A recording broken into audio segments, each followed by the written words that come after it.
అరుణాచలంలోకి వెళ్ళాడు అంటే వాడికి ఏదో అధికారం ఉంది, పరమేశ్వరానుగ్రహాన్ని పొంది ఉన్నాడు.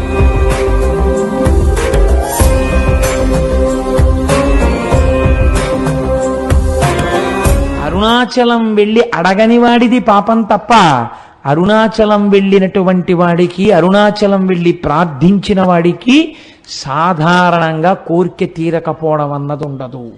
అంత పరమపావనమైనటువంటి క్షేత్రము ఆ అరుణాచల క్షేత్రము. ఇక్కడే కార్తీక పూర్ణమి నాడు, మహాశివరాత్రి నాడు శివలింగము వెలిసిన ప్రాంతం అది.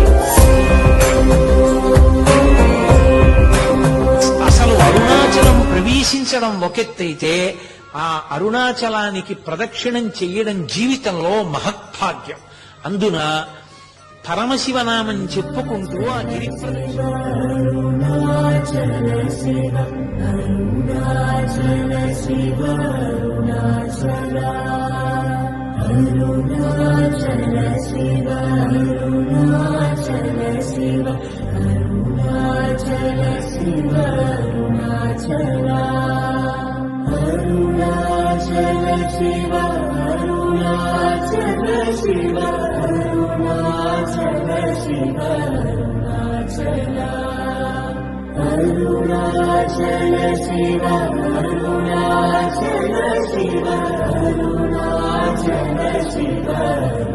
అరుణాచల